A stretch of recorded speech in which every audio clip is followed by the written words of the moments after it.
Hi, Lauren Grace here, and welcome to the Afterlight. And I'm joined today by Megan Mary. She is a dream worker that specializes in the analysis of women's dreams to promote transformative personal growth and enlightenment. Founder of Women's Dream Analysis and the Women's Dream Enlightenment podcast, she is an intuitive, an introvert, a mystic, and a writer. After being diagnosed with 3 chronic illnesses, she experienced a spiritual awakening. Megan now works with women from all over the world, offering dream interpretation, transformative journeys, and enlightened guidance. She lives in Idaho with her rock star drummer husband and 2 cats. Megan is joining me to talk about the potential of tapping into the dream world. We're going to be talking about how to enhance your dreaming experience, how dreams can help us and not hinder us. And I also want to find out from Megan whether or not there are ways that we can I guess you could say improve our dreaming state of mind and as well as our dreaming recall. So Megan, thank you so much for being here. It's funny, in your bio, it says rockstar drummer husband. And when you go to your website, there's a very kick-ass photo of you with like it looks like you're wearing leather pants with like crazy platforms. Is that kind of like your alter ego, or do you it is? Okay. But you let her shine every so often? Yes, I love giant boots, and when you live in the rock star life, you gotta play the part, right? That's right. That's right. I love that. Living the rock star life as a introvert. It's probably a very interesting experience of balance. Yes. So I'm not sure if you're so familiar with the show. I'm sure you've heard some of the show before, but I always love to find out from people about how their spiritual journey began. I know for you, it sounds to me like it wasn't necessarily smooth, but you found your way there. So can you share your story a little bit? Absolutely. So going back to just when I was younger, I would say I like to include that part because it's not like this just happened recently. So when I was younger, of course, I really felt tied in to everything that you couldn't see. I was pretty much obsessed with Halloween because it was the only time of year that everybody acknowledged that there were spirits around, and it was okay for things to be spooky and mysterious, and other people sense that thinness of the veil, and I loved that feeling of that day, and I just wanted it to be year round. And so that's kind of where it started. And then as I got older, I kind of felt like I had to give that up. I kind of felt like I had to kind of part ways a little bit with that closeness that I felt to spirit, and learn a trade and go into get your career and start to make money and do all this kind of stuff. And it really detracted me away from it in a way that I feel like what happened to me that brought me here was more of a remembering. I call it an awakening, but I think it really was more of a spiritual remembering, really, because I remembered where I came from and what I wanted to do now and what I really should be doing. And so I went through a period where I had multiple chronic illnesses diagnosed, all one after the other. And I call it the perfect storm. But of course, there was nothing perfect about it. No. But it was perfect to really show me a new path. Yeah. And part of it was that in a very almost dreamlike way, I started to lose my sight in addition to all of these other autoimmune illnesses. And I was diagnosed with Lyme disease and mold disease and all these other things. Was that it gave me a greater internal sight. It seemed like as soon as I started really losing my vision and having a vision crisis, that all of my other vision kicked in. Right. So all of your intuitive knowledge sort of ticked in. So your clairs really started to emerge. Absolutely. Right. And I'd always known that I had those, but I wasn't sure what to do with them, and I didn't really know how they fit into my current 3D life the way I perceived it. And so as a result of my healing journey, I worked with a non-traditional doctor that suggested I meditate 3 times a day as part of my recovery. And I had previously worked at a Buddhist university, so I was familiar with meditation. And of course, I've done yoga most of my life, but I hadn't really integrated it as a practice to that extent. And so when I started doing that, all of a sudden it was like the floodgates opened, and I just started really receiving a ton of information and directives and guidance and dreams and everything, and pretty much was called to do this and to do my podcast. And I had no plans to do either.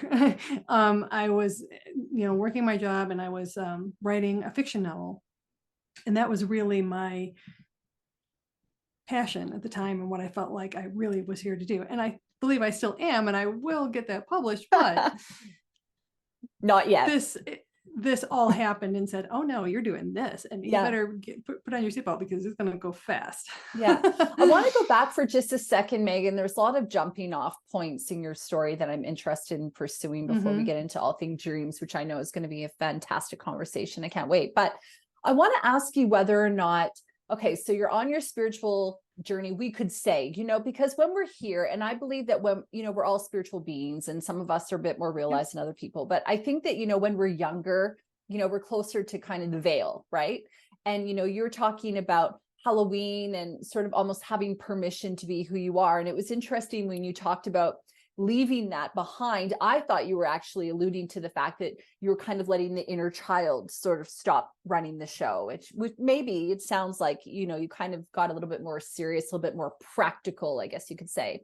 My question to you is whether or not there was anything that was sort of leading up to these illnesses that sort of happened, because in my experience, and I can't wait to hear about you, I know that sometimes when I'm not going with the flow, I am not very happy, right? I might be grumpy or something like that. Today, I'm out on the property. I'm trying to tie these hoses together. They're not working. And I'm noticing that I'm starting to get very irritated.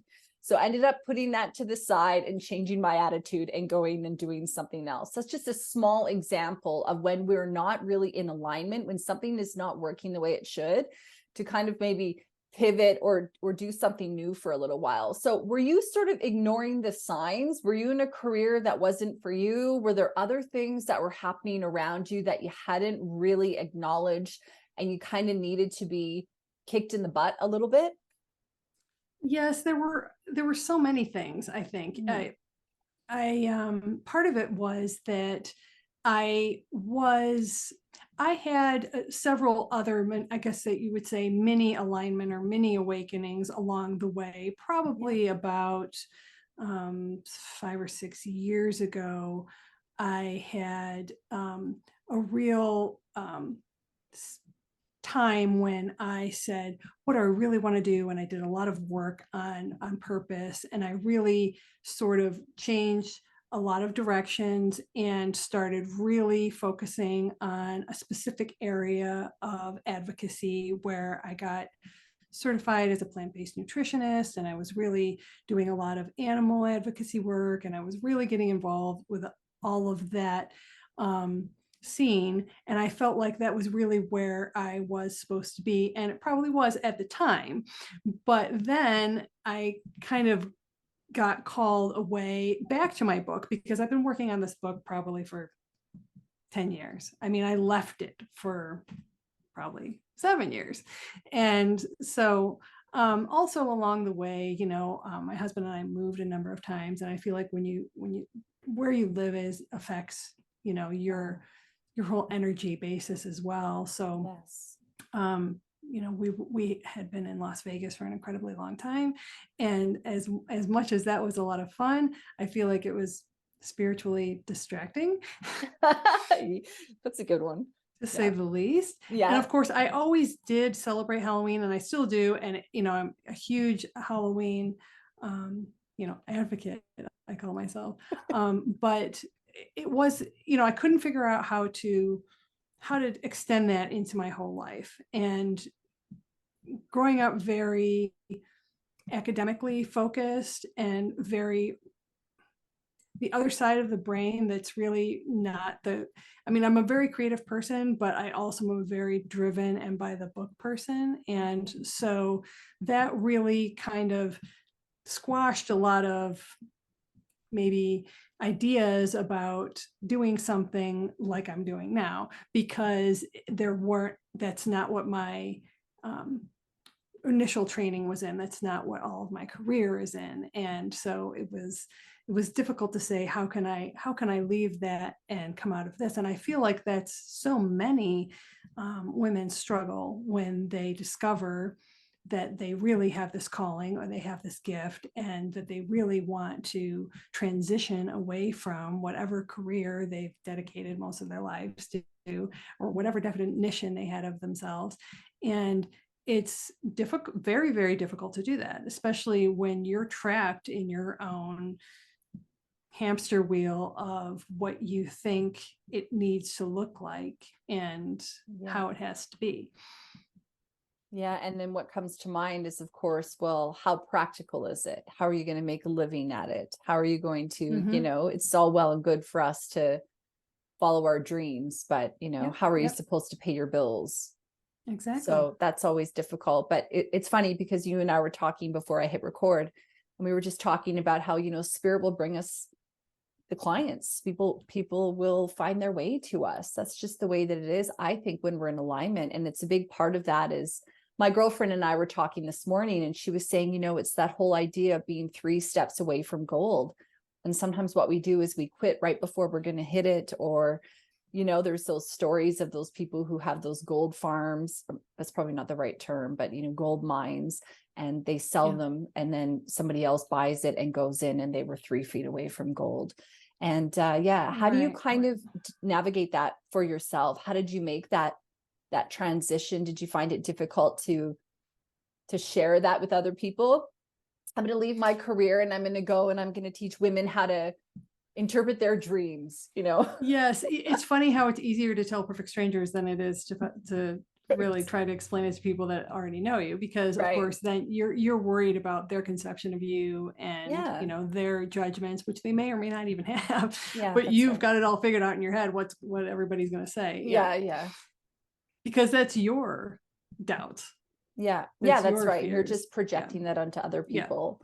So how did you sort of overcome that, or is that something that you're consistently doing?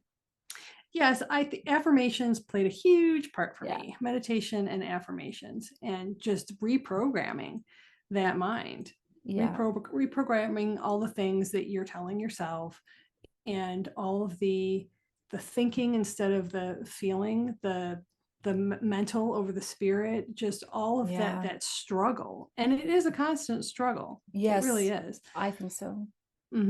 But by having a consistent practice of, in my case, journaling and the affirmations and the meditation, it really keeps you every day on that right frequency. And it's so easy. And default is the other. So I'm not even going to say falling back, because that's the default. It's just, how do you constantly shift it up, Right. And we should change struggle to journey. It's not a constant struggle. It's a constant journey, and a reevaluating and a new habit forming, like you said. And when it's the default, one of the things that I was thinking about today, Megan, was that how it's funny how sometimes we forget that it's sort of everyone's default. So we're all kind of in it together, and that's why I say that. Yeah, that's why I say the word struggle, because I want people to understand. I want people to go, this is hard, and realize that they're not the only one struggling with it, or the only one that's, going through that. Okay. It seems easier for everyone else. Well, it does. That's right. And especially when there's people like you and me, and we've got our podcasts and we're out there and we're speaking about things. I mean, I don't want to sit there and drawn on about challenges that I'm having right now. I'll talk to you about the challenges I've had once I've overcome them and how I did it and you know, those sort of things. But you're right. Yeah. It is important that we all acknowledge that we're all on this journey together. Mhm. So, you know, you got diagnosed with these illnesses. You then went and you started doing your meditations, and you said that Mhm. that really started to open things up for you. So Mhm. tell me a little bit about that. You talked about how that Mhm. really ignited some of the dream stuff going on for you. It also helped them to heighten your intuition. Did you Yeah. find that you were connecting with your guides, with your higher self? Mhm. Were you able to heal and work through a lot of those grievances you were having? Yes, absolutely. And so just a lot of all of those things. Yeah. And journaling, of course, for me, because I'm naturally a writer. So journaling for me is very healing. Yeah. It's kind of how I work through everything that I'm thinking. And have just constant ideas and constant thoughts. And being an introvert, and I'm actually the INFJT, which is the turbulent version of the INFJ. And so it's a constant turbulence of rumination and introspection. And so that can be, anybody who's an introvert knows how that can be. And so writing really helps with that. And that's why I work with journal prompts and dream journals in my practice, and Mhm. also meditations and frequency music. Even I really enjoy utilizing that, because I feel Yeah. like that helps us raise our frequency without us having to effort so much with it. Yeah, let's talk about journaling for a second. And I want to talk about it in terms of that.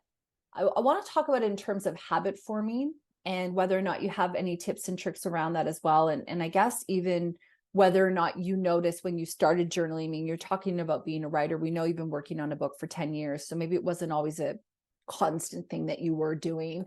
I want to bring up the journaling because I remember when I was a teenager, I used to journal a lot.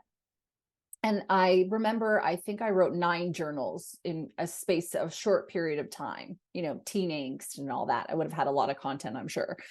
And I remember thinking to myself, you know, this is something I need to get back into. And I started doing gratitude journaling for a while. I did it for a period of time. I've talked about on the show and how I found that was really important. And then I kind of got out of the habit and I haven't really gotten back into it again. And I guess where I'm going with this question is that I do personally believe that journaling is of the utmost importance. And I haven't made a priority for myself. So, do you have any tips for people like me who are wanting to, who understand the value of it, but I guess I haven't put it in practice enough to really make it part of my routine? What kind of benefits have you found from it? And what about someone at home who's thinking to themselves that, yeah, they would also like to start? How do you get started and keep yourself motivated? Hmm. Well, one thing that I like to do, I do this every single morning, is I meditate, and it doesn't have to be any set thing, but I really love certain apps that I listen to different meditations on. Mhm. And then I'll journal after that, or sometimes I'll pause it and journal right in the middle. Whatever it's bringing up for me, whatever ideas or ahas, or hey, I really like that, I don't want to forget that, synchronicities, Yes. inspirations. I'm really just kind of think of it as note taking, because I'm a huge note taker. Me too, And as so I'm writing 50 notes while we're talking. it's kind of like note taking Yeah. with your thoughts mixed in, right? Yeah. And so that's how I really do it on a daily basis, in addition to the dream journal, because that is, of course, that happens first. And it has to happen first because it has to happen within the first few minutes that you've woken up. If you don't record your dream within 5 minutes, you're going to forget over 50% of it, Yeah. even if you think you won't. And I do it to myself every single day. I go, oh, that's so easy. I'm going to remember that. I could lie here a little bit longer. Yeah. And then it's gone. Yeah. So you have to write it down, and or speak it. So if you live alone, you can just pick up your phone and start talking into it if nobody cares. Mm. But I actually have been using Patricia Garfield's method. I'm perfecting it right now, Huh? but it's where you actually use the journal and you don't turn the light on. You don't even look at it. You do it in the dark, and you use your fingers to hold the path, hold the line on the journal. And so you kind of have a small enough book that your thumb is in one place and your pinky's in the other, and then you're writing is using that to kind of try to write a straight line, and then going down, and doing the next line, and then going down, doing the next line, and you're kind of writing in the dark. And at first it's going to look like a big mess, but the more you practice it, the more you can actually do that without disturbing your sleep, because when you turn the light on, it affects your melatonin. And so you really kind of want to try to capture it, especially if you're waking up in the middle of the night, without it messing up yours or someone else's sleep. Okay. All right. I like that a lot. So let's get into the conversation now of dreams and why dream journaling is important, which we will, I'm sure, cover in a moment here. So Yes. you talked about being in meditation and how that was assisting you in your dream state. So have you always been a dreamer? Have you Yes. had, yes. Okay. So have you always sort of understood that there was a significance within your dreams? Because not all dreams are significant, right? I mean, if you watch a movie when you go to bed and then you go to bed and then you dream about that movie, I mean, is there relevance for that? Or There is, and I use that example all the time. Share it with me. Yes, I use that example all the time, that people will say, "Oh, I dreamed about that because I watched that movie last night." Right. And so it's just because I watched that movie. But it's not, because you did a lot of things yesterday and you didn't dream about all those things. So what happened, it used the premise of the movie, but it combined them with all these other things from your subconscious. It's not a replay of the movie. And so it's just using that setting and a certain situation in that little teeny snippet to convey a message. So it actually is relevant. And that's part of the misconception, is that a lot of people think that the most mundane ones are not relevant. Oh, I was at the store and I was looking for bread and I couldn't find it, so I went to a different store, and it means nothing because I was shopping yesterday. But it does. It's talking about purpose. You're looking for your purpose in all the wrong places or something. Exactly. Yes, it's something like that. Yeah. Yes. Right. So how did it kick off for you? Did you have a dream and then you went, what does this mean? And start to do deep dives on yourself? Did you have a premonition? I mean, as I flail my pen about, how did that sort of begin? As a child, I had recurring nightmares.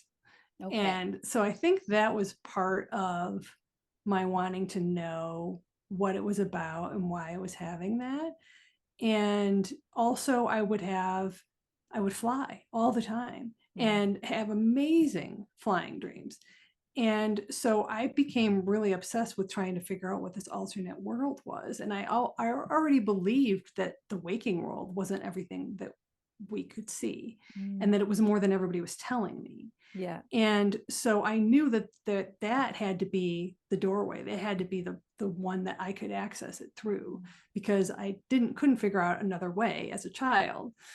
And so that really was what made me so curious. And as a younger kid, I think that I would look at dream dictionaries and try to figure out what it meant. And I think that's what most people do. And my method is completely different from that, because, and it really says, break up with your dream dictionary, because your dream dictionary is misleading you. And it's not, unless you wrote it, it's not coming from you. Yeah. So do you think that all dream dictionaries are actually BS? Like they're not accurate? I don't think that they're BS, because they're true for someone. Right. But it doesn't mean that they're true for you. Right. Now, okay. That being said, sorry to cut you off. I was just thinking, I went on a tangent for a second. So as a medium, I will sometimes see symbols. And when I know that that symbol means this for me, I will get that symbol in relation to that. So it could be, let's say, a yellow daffodil for me is a Cancer trigger. When I see yellow daffodil, I don't go, that's a beautiful flower. I go, there's a soul here who has a cancer, who's passed from that, or there's an affiliation, there's something going on with that. So, but that would mean that someone else could see a yellow daffodil and have a different meaning for it. But I've made that my meaning. So do you think that people could, for example, read a dream dictionary, go, okay, you have, I don't know, there's maybe something within it like drowning or something. Maybe you feel like you're being bogged under by all the people around you, or, you know, life situation or something. Could that all of a sudden become the meaning because you've read it and you've been given that impression and now it is that meaning for you? Is that possible? Yes, your dream life is influenced by your waking life perceptions. Okay. So, and vice versa. So they do synergistically affect each other in positive or negative ways. Right. So if you read a dream journal that said that this was the meaning of something, let's say, I'm not coming up with a very good example. Let's say drowning. You're drowning, and that means you're struggling at work. Okay. And let's say you read that and that's not maybe true for you, but you believe that. So maybe now when you're having dreams in the future of drowning, that means that you're struggling at work because you've given it that meaning. Yes, because that is now your association. That's now your association, right? So dream dictionaries maybe could assist people in finding association, or would you say that it's better to look into your dreams, find the association for yourself without outside influence? Yes, I think it's better to utilize the method to ask the right questions of yourself that draw out your associations. So if you dream of or you visualize a yellow flower and then you look up flower in the dictionary and it says new life, and you say, and I ask you, okay, so you dreamed about a yellow flower, so what does a yellow flower make you think of? And you say cancer. Well, then it doesn't mean new life. I mean, maybe it does. Maybe, okay. But this is a bad example, but I see where you're going with this. That's all right. So, I mean, the point is you have a negative association. So a lot of times people will say, oh, well, what does a dream about snakes mean? Or what's a dream about an owl mean? And a lot of times those are traditionally thought to be negative omens, bad symbols. But if your totem is an owl, if you had a pet snake, your life experience is going to be completely different. Maybe something happened when you were younger with one of those animals, and maybe it was a good thing or maybe it was a bad thing. And that is going to completely predict, like kind of just inform what that animal then is doing in your dream, what the message is of your dream. It's really decoding your dream language. And by that, it means pulling out your subconscious associations and emotional attachments and feelings and energetic attachments to all of those things. So I feel like the most accurate interpretation, to use that word, is drawn out of the dreamer. It's unique to the dreamer, and that makes everybody's different. So that's why I discourage the dictionaries, because I feel like then you're not listening to yourself. Right. And I don't know about you, but I find sometimes as well, especially in my early days before I was reading Oracle and Tarot, just reading them, although I'm not a tarot expert, but I'm good at Oracle.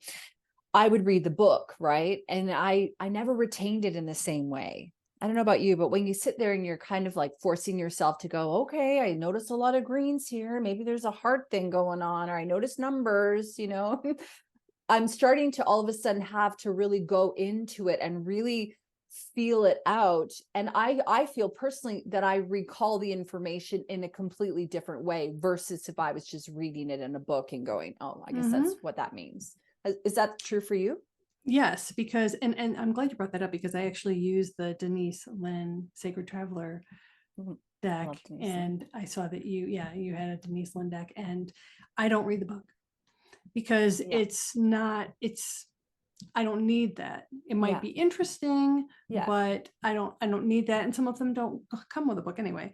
And Yeah. so it's just in that reading, whatever one happens to call out to me is Mhm. the one that person needs to receive. And the message is whatever then comes out of me Mhm. through my guides. Yeah. And it's not going to be what the book says it is Yeah, exactly. necessarily. Yeah. So And it's I've actually done it before where I've interpreted my card and then I've gone in to look at the book out of yeah, interest and I'll yes, go, no, that meaning is not what this means. right, right. Yeah. So isn't Yeah, that funny? like in one of my recent episodes at the end, I hold up a card and and it's not actually in the episode because she told me after we ended the recording that the woman on the card reminded her of this woman from her childhood that lived next to her that used to do this magical thing with the water and everything, and it was, and Oh, she pretty much was represented on the card. And I mean, that's why it's really an intuitive process yeah. and not necessarily what, yes, this person created these beautiful cards, and yes, that person had an intent with them and wrote a nice Mhm. story about them. But when you're actually interacting with other people's energies, there's so much more going on than just the book. Yeah. Yeah. I feel that you and I are in a lot on the same page in probably many things, but I mean, this is the first time we're meeting, but when you're talking a lot about, dream interpretation is really, it's really about coming within and it's really about listening to your own intuition. And it's funny because yesterday I was live on Facebook doing readings and I channel a lot of material. Well, pretty much all channeled, isn't it? And, one of the messages that was coming through from source was just a lot about how we really need to find our own way and our own truth and run things through our own filter. And how when you're working with someone like me, I'm just helping you to remember what's already within yourself. I'm just helping you to maybe give you like a keyword or a story or an example that's going to help you bridge the dots, put the dots together to find that answer within your own self. And what I really love about and I'm getting covered in chills, by the way. What I'm really loving about what you're talking about is you're talking about how our dreams are our own personal connection to maybe our higher self. We haven't really tapped into that yet, to our own innate wisdom. And I think a big part that we struggle with as spiritual people and as humans in general is that we're very often looking, oh, this is like coming from someone else. Anyway, I'll keep going. We're very often looking outside of ourselves for that validation, for that confirmation, for that kind of encouragement to move forward on our path, when really I think and I believe that all we have and all we need is within already us. All we have to do is just listen and take that time. So any comment on that before I ask you my next question? Did I you think want you're to? just channeling my exact thoughts because that's exactly what I always say and what I Yeah. believe. Yes. Yeah. And the one thing I do want to insert there is that's why I call my method the dream mirror method, because I'm holding up a mirror to you. I don't want to tell you what my association is or what this book says or what that culture believes.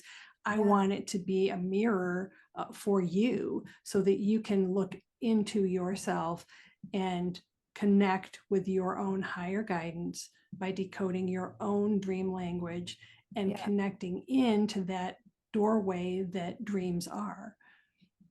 Yes. And you know what we do when we don't do that is we give away our power to other people. Mhm. We give away our power when we are looking for someone else to tell us maybe the story we want to hear or the meaning for things. Whereas when we get that validation, we grow in confidence, we start to step into our power, and we start to become who we came here to be.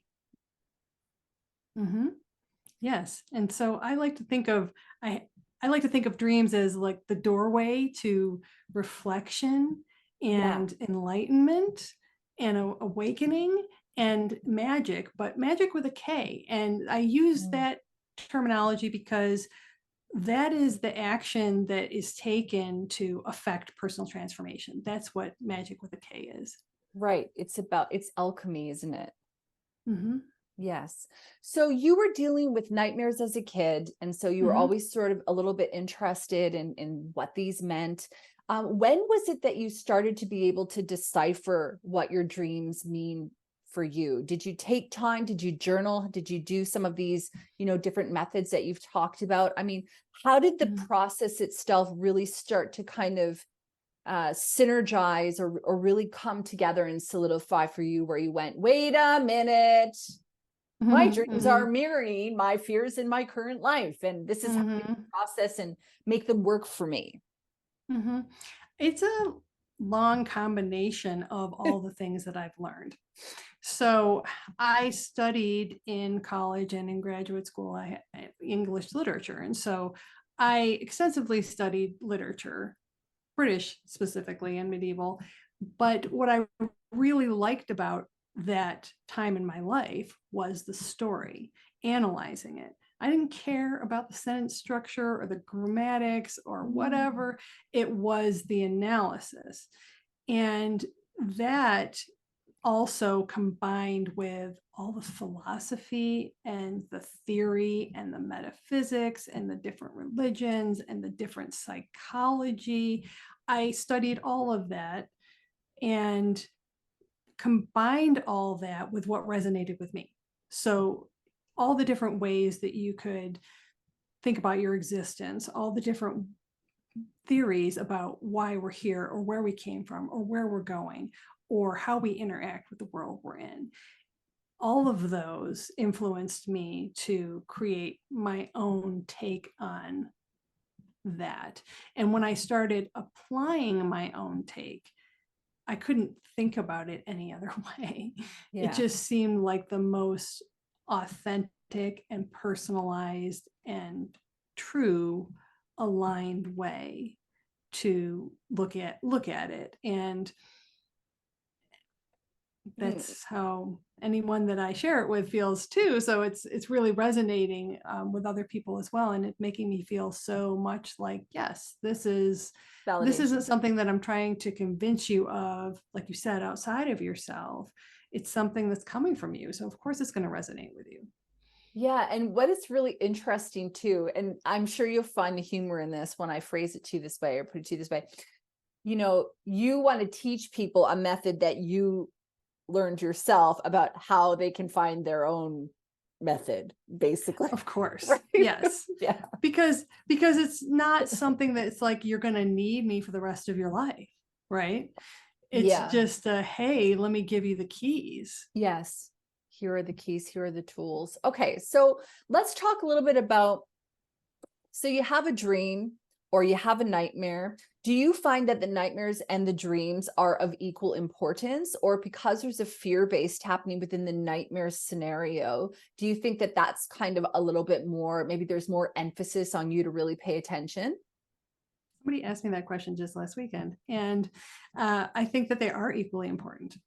I think that the reason people remember nightmares more is because, as you said, they're so emotionally driven and they're really trying to get our attention, and they might be terrifying or disturbing or whatever. And so we remember them and we forget the mundane ones, partly because we think that they don't mean anything, and partly because Yeah. there might not be as much emotional content. But I think they're equally important because when you start to analyze them, and sometimes people will say, well, I brought you a dream, but I don't know if it's good enough. I don't know if it's what I should bring you. And it's like, we have to get out of that perception that it Yeah. needs to be this, epic, right? Or Yes. that because it is important, and then I show them how what they thought maybe meant nothing or maybe wasn't worth sharing really was profound for them. Mhm. Do you believe that the characters and the scenarios within our dreams are personifications of ourselves, and they show up in terms of characters and scenarios, and they're reflective of, say, limiting beliefs we have, or things that we're working through, or yeah, things like that?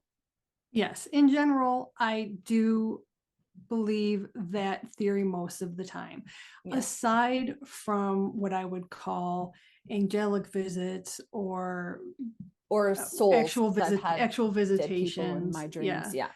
Yeah. And they're not Aside me. from that, I because I've had those as well. I think that it's the majority of the time it is Mhm. that person is representing an aspect of yourself. Mhm. And so their presence in the dream is an indicator of a part of yourself that is either being that way or needs to be that way. Oh, yeah. Okay. Can you share a story that may come to mind of maybe someone who brought you a dream and then how you were able to find some of the meaning in that? I just think that might be fascinating for a listener and for me to just kind of see this sort of put into practice. Mm-hmm. I'm trying to think of so one that is not published yet, but will be in October on my special October episodes. It'll be a little sneak Ooh, peek a for you. I'm little just going to tell part of it. Halloweeny. Yes, because it was a nightmare and it was a nightmare interpretation. And the interesting part about it was that when we sat down to record it, there was a huge thunderstorm, and I mean huge, and the power went out. And we had to stop right in the middle, and then the emergency people had to come fix the electrical box, and then we had to start again. And if that isn't a nightmare when you're recording a podcast. Yes. And there was just lightning in the sky. The whole sky was like purple lightning, huge hail. I mean, it was a thing. And her dream involved going into that there were all these people in the basement, and she followed a woman that she recognized into the basement and said, I'm going to go down there and see what's going on, because something's going on. And when she followed that woman down there, she realized that she recognized the woman, and she said, oh, I'm so glad you're here. I feel better that you're here. Now, she does know this woman in real life. And so I asked her, what are 3 adjectives you would use to describe this woman? And she said what they were, and they were all very pleasant and comforting. This woman she liked. And in my estimation, the basement, much like backstage or behind the curtain or any of those types Mm. of things, represents your shadow, your darkness, your All right. subconscious, your other side, the part that what do you keep in the basement? It's either things you don't use or things you don't want anybody to see, or and where you store things. And so it was very interesting that she decided to follow her down and that she wanted to see what was going on. And Oh, then that's when so powerful. Just yeah, that, right? Because it's like, yeah, I'm ready to put the light on all this shit mm-hmm, that's in here. I love exactly. that. And then when Keep she going. did that and Yeah. she recognized the woman and she said, I'm so glad you're here. I feel better knowing that you're here. Oh, It's partly that aspect of herself that's, really saying, don't be afraid of this darkness, because yeah. I'm here with you. And it was also partly her, it could be her guides, her higher self saying, it's okay to come down in the basement, That's so emotional. I feel so yeah, emotional while you're saying that. I know you yeah, said it was a nightmare. It doesn't yeah, sound like that to me, but it's moving. yeah. So that's just a little touch of how that can work. It's Right. even if that were a dream, even if that were all that she remembered and there was more before and after it, Yeah. that really is powerful, and you might not think it was. Yeah, it is powerful. I mean, even just when we say she had a dream that she had to go down into the basement, and when you were talking about the basement, you're right, behind the curtain, in the shadow, blah blah blah. I love that. I can see how it's fascinating for you to want to explore these hidden realms, these hidden worlds, and the meaning behind these things. So, when Mhm. you're talking about having a dream journal, would you say that part of the benefit of having a dream journal is A, to assist you in recalling the dream so then you can then do those deep dive investigations? But do you also find that it's helpful to see whether or not there are any themes that are kind of happening? And what do you do with Absolutely. that information? Yes, absolutely. So the 4 steps of my method are memory, mood, mirror, and metaphor. And so memory is the first step. And that's, you have to keep a dream journal to remember it. Yeah. And you have to write it down as soon as possible. Mood, of course, is the emotions. You have to write down the emotions. And so I encourage people to record their mood both before, during, and after the dream, because the way you felt when you went to sleep influences how the content of the dream. The way you wake up gives you an indication of the content of the dream. And then mirror is where, like I said, I hold up the mirror to you, but I also ask all about the people that were in it, the places, the settings, the situations, the actions. And then we go to metaphor, where I draw out through a series of questions how that is a metaphor for what's happening in your waking life. And I also like to use color theory and a number of other techniques, because the more detail you can get, the better. Yeah, I love color theory as well. I think it's so powerful, and it's not really probably widely spoken about. I think it's really important. So what do you find people do with that information while they've got it? So if we use this woman's example, because I think it's a great one, and I know you're teasing us a little bit, so our listener at home will have to go and listen to your episode to find out what happened really, what made this real scary, for example. Exactly.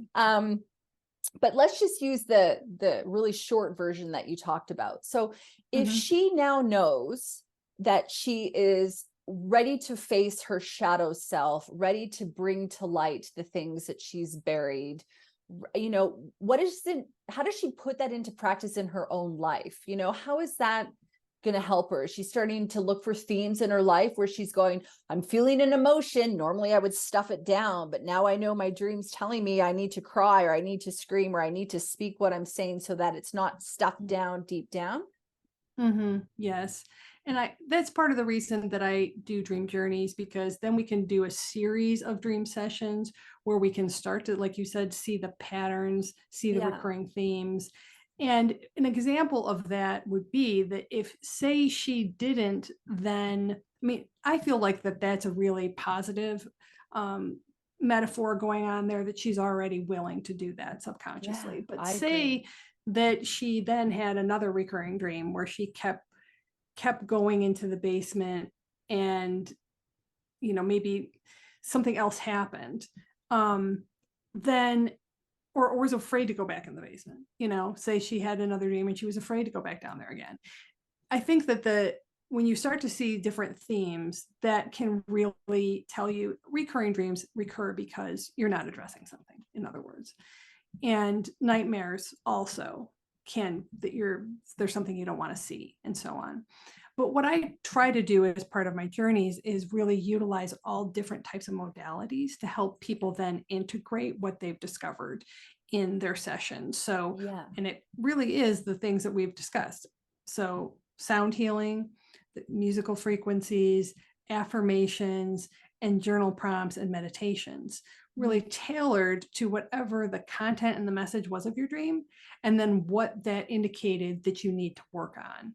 And so then I provide and curate those modalities for them based on that specific content of that dream, so that then they can go and do the work themselves on whatever it's calling them to do.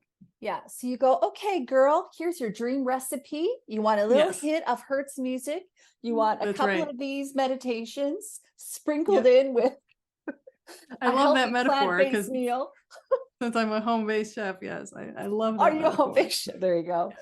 Yes, I love that. So that's so good. Yeah, I kept wanting to talk to you about recipes. I don't know why. I felt like Source was like, good talk topic. Yeah, that's hilarious. Get out it, stop it. It's taking us off the subject. I like that. The dream recipe. No, it's great. I'm going to use that. Feel free to take that. Feel free to take that. Credit me now and again. That'd be good. Yes. So how do you see dreams as opportunities? Because I would think that for me, let me just share a little bit. Sometimes when I have dreams, I guess if they're mundane or they're uncomfortable or they're nightmare, related or something, I think sometimes it's difficult to see the opportunity. But then I guess when I'm like answering my own question, when you write it down in a way, it allows you to be a little bit more objective, isn't it? Even though you write down the mood you may be feeling, because it's a dream, you can kind of, oh, that's good. It's like you can separate from it, isn't it? And that's one of the cool things about dreams is you experience it, you write it down, and you can sometimes leave the emotion, but not always. Yes, absolutely. So as I'm nodding my head, yes. So Yeah. when you're writing it down, you're actually doing that writing, journaling, healing part as you're recording it Because you're because acknowledging it. Oh, yes. And also, that's the other reason that I encourage dream sharing and voicing the dream, because when you voice the dream, sometimes you say it out loud and then you go, oh, and that happens with wordplay a lot.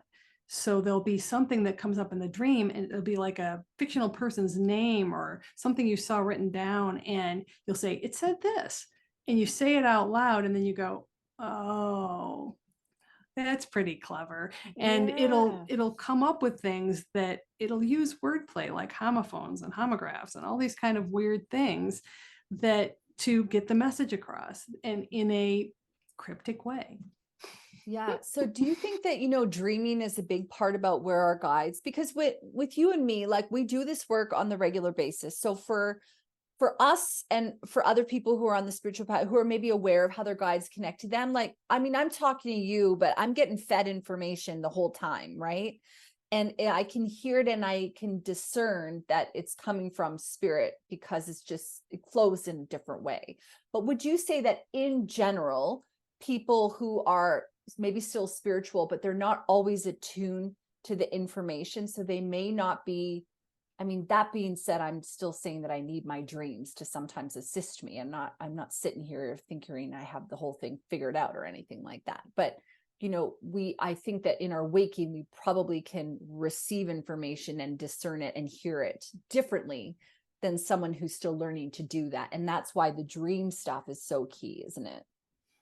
Yes, it's difficult for me to imagine what it would be like to not be intuitive about it, Yeah. but that, yeah, if that's what you mean. Yeah, And that is what I so mean.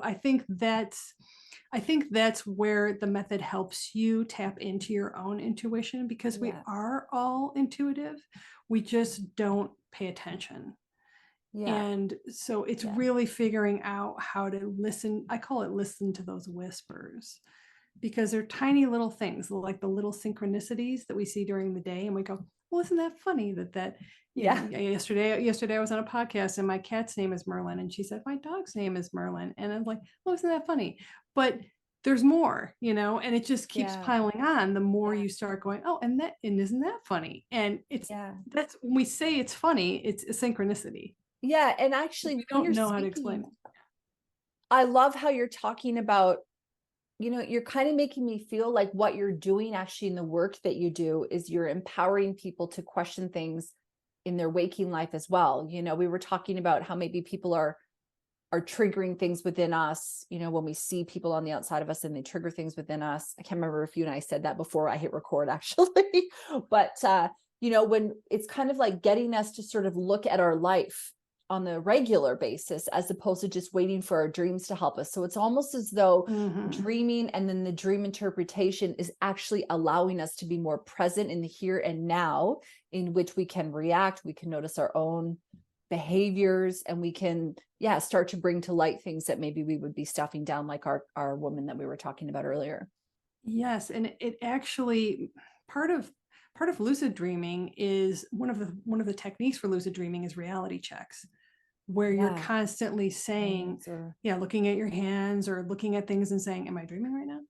And the oh more you do that, the more it will happen in your dream state. And then you can realize that you're dreaming. And when you're constantly checking your reality, you start to see all the metaphors that are going on in your waking life. You're out there pulling the weeds, or you're dealing with the hoses and you're thinking, yeah. isn't this a metaphor for something? Yeah. And the more you start to see the parallels, and the more you start to analyze the metaphors, I have a great book called Metaphors We Live By, and it really is, it's happening all the time. metaphors are all around us. And Yeah. so, and I just said yesterday on an interview that I said, hey, it reminds us that this is an illusion. Yeah. Yeah. So when we start to remember that, it breaks the mold. It breaks us out of the hamster wheel of 3D. And when we start doing dream work, we start living more in that other world and integrating that into our lives. And that's why dream work can be so powerful, Yeah. because it can actually provide us with self-confidence, with understanding, with guidance, with self-compassion, Yeah. with creativity. We can really tap into our subconscious to come up with creative ideas and solutions that we can then use in our life. It's a treasure trove of Yeah. information that's just ours. And it brings in the magic element you were talking about earlier, where we can Correct. alchemize our very existence, where we are almost sitting in that seat of power where we go. Yes. Yes. Can I ask you, do you ever have a question, or I know, I think it's in Napoleon Hill's book, Think and Grow Rich, where he was like looking for an answer for something. I'm pretty sure it's from that book. And he made his subconscious come up with the idea. So he goes to Yes. bed and he goes, all right, I need an answer on the blah, blah, blah, or need a really good title Yep. for something. Yeah. Do you do that yourself? And do you recommend people give that a whirl? Absolutely. 100%. So that's called creative dreaming, or dream incubation, or dream manifestation. All of the above have been used by so many famous inventors and writers and filmmakers and Yeah. musicians. Yes, and golf players. I mean, the examples go on and on of how people said, I need to come up with a new X, or I don't know what to do in this chapter, or how could I rearrange this room, or how do I deal with this problem at work, or how do I approach this relationship, and then go to bed. Be immersed in it before you go to bed. Think intently upon that thing that you want the solution to.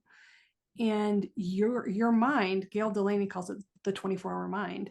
Your mind will work on it. It's always working, and it will present solutions to you through the messages of the dream. That's how the sewing machine was invented. The benzene, it was realized. Albert Einstein discovered the theory of relativity.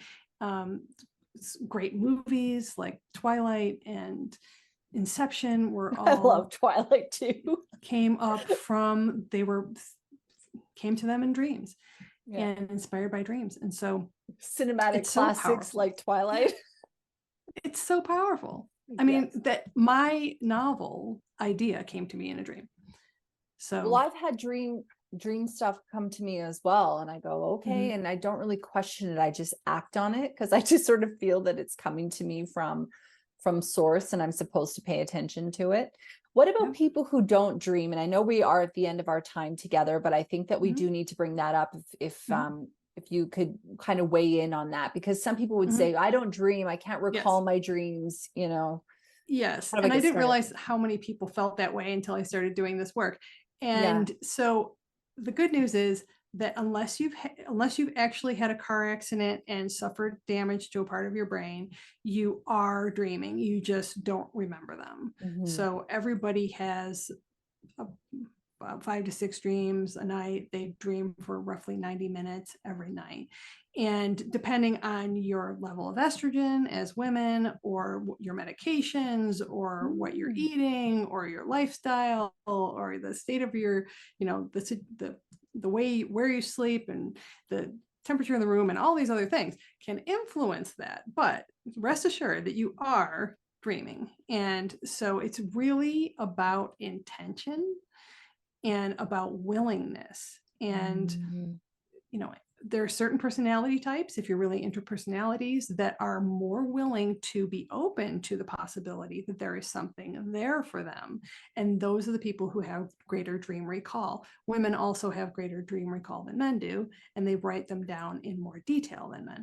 Oh, But our estrogen can greatly affect that. So the cycles that we go through can, the more estrogen we have, the more we're going to recall them. When the estrogen starts to decline, the less we're going to recall them. And mental health issues can also influence your ability to recall. So there's a number of things, medications, lots of things that can influence that, but we all are doing it. Yeah, it's interesting when you're talking about the willingness. What came to mind for me was, let's say you're somebody who's maybe a little bit nervous or afraid of it. Well, we could just go back to what we've been talking about this whole entire time. It's like, okay, well, can you look for opportunities to invite in going with the flow or change or relaxing or taking your foot off the gas a little bit in your current life as sort of reinforcing the intention of you wanting to get out of your own way to be open to that kind of guidance. Yes, and I call dreams the ultimate self-care. So I feel like that Yeah. really is the ultimate self-help. It's right there. It's just untapped. Yeah. Huh. What a cool conversation, Megan. Thank you so much for being here. That flew by. Hey, I just like It looked at the did. time and I went, oh, time check. We can do this again. Yes, we can. We will have to. Maybe we can get a little bit more into dream metaphors and things like that. Would be pretty cool. Yes. So thank you so Mhm. much for being here. Is there anything that I didn't ask you that you wanted to make sure that you brought up? You also have a special offer for our listener at home. If you want to Yes. mention that, and I will put a link as well to everything in the show notes for our listener at home. Yes. So the yes, the special is off a dream session, and I also did want to mention the course that I Yeah. have in partnership with you. And Yes. so it's dream analysis for women, spiritual providers. And I feel like this is a fabulous opportunity for all people who are working as heart-centered entrepreneurs, soul-based providers, doing any kind of modality. You're helping other people. If you learn my method and you incorporate it into your work, it can just be another beautiful layer to help everyone that you're working with to unearth their subconscious and really dive in and connect with their higher self. So I highly encourage everyone to check that out and Yes. also join me in a dream session and experience it for yourself.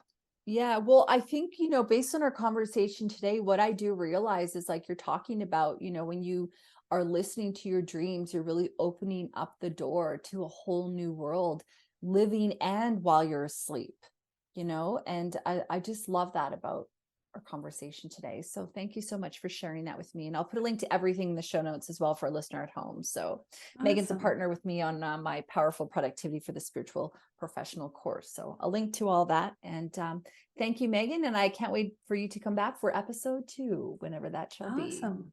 Yes. Thank you very much, Lauren.